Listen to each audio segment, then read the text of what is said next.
ആടിനെ വിറ്റ പണം പ്രളയബാധിതരെ സഹായിക്കാൻ മുഖ്യമന്ത്രിയുടെ ദുരിതാശ്വാസ നിധിയിലേക്ക് സംഭാവന ചെയ്ത കൊല്ലം സ്വദേശി സുബൈദ ഉമ്മ അവരുടെ ചായക്കട മറ്റൊരിടത്തേക്ക് മാറ്റി സ്ഥാപിച്ചു.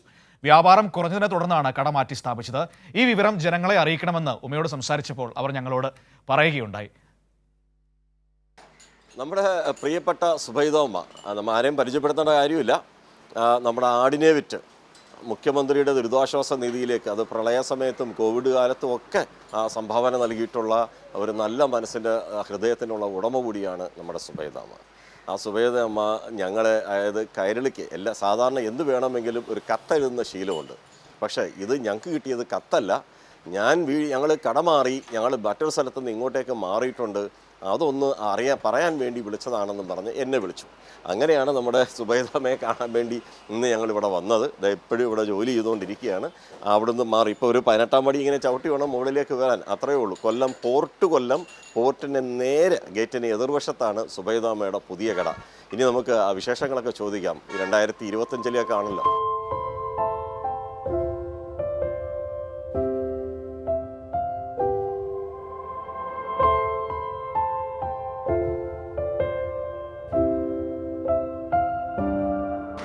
2025 പുതിയ കടയാണ്. എങ്ങനെയുണ്ട് ജീവിതം?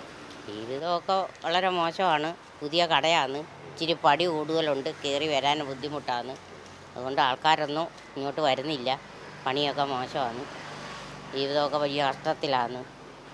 അങ്ങനെ വിഷമിച്ചിരിക്കുമ്പോഴാണ് അറിയിക്കുന്നത് വന്നത്. ഇനി എല്ലാവരും കാത്തിരിക്കുകയാണ്, എല്ലാവരുടെയും വരവ് കാത്ത്.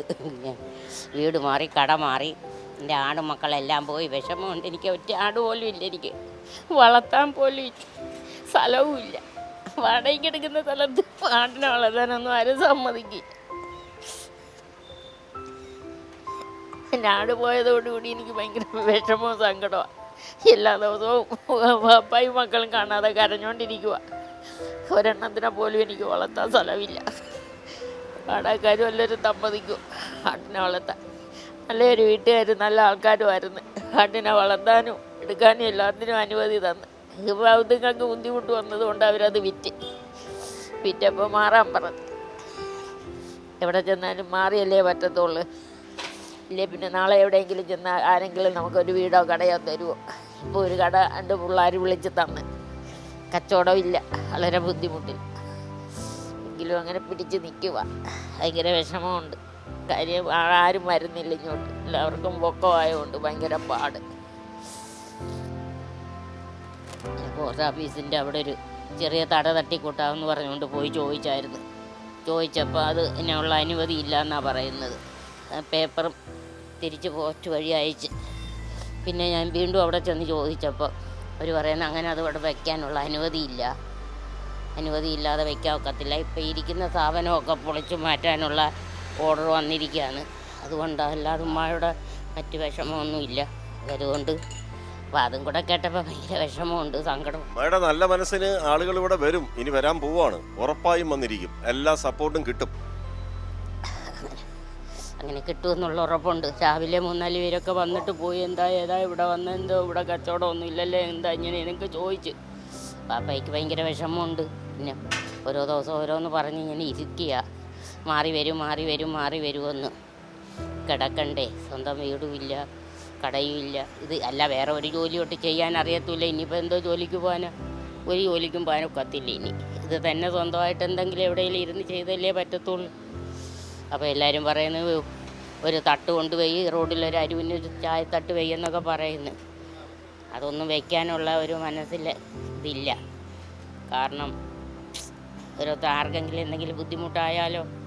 അതുകൊണ്ട് നമ്മളെല്ലാ കാര്യങ്ങളും നിയമത്തിൻ്റെ വഴി കൂടെ പോകുന്ന കൂട്ടത്തിലാണ്. ഒരു കാര്യവും നമ്മളല്ലാതെ ആരുടെ ഒന്നിനും പോകത്തില്ല. അങ്ങനത്തെ വിഷമമുണ്ട്. അപ്പോൾ സുബൈദാമ്മയുടെ ഒരു നല്ല മനസ്സുണ്ട്. മറ്റുള്ളവർ വേദനിക്കരുത് എന്ന് കരുതി അത് മുഖ്യമന്ത്രിയുടെ ദുരിതാശ്വാസ നിധിയിലൂടെ പലർക്കും സാമ്പത്തിക സഹായം നൽകുന്ന ഒരു നല്ല മനസ്സ്. അതുകൊണ്ട് തന്നെ ഇത് സുബൈദാമ്മ മുന്നോട്ട് വെക്കുന്ന ഒരു ചലഞ്ച് കൂടിയാണ്. ആ സുബൈദാമ്മയെ നമ്മുടെ നാട്ടിലുള്ള മനുഷ്യർ ഏറ്റെടുക്കണം. ഇവിടെ ആ കടയിലേക്ക് വരണം. ഒരു ദിവസം ഒരു നേരമെങ്കിലും വന്ന് ചായ കുടിക്കണമെന്ന് ഞങ്ങൾ സുബൈദാമ്മയ്ക്ക് വേണ്ടി കൈരളി ന്യൂസ് കൂടി അഭ്യർത്ഥിക്കുകയാണ്. ക്യാമറമാൻ അയ്യപ്പദേവനൊപ്പം രാജ്കുമാർ.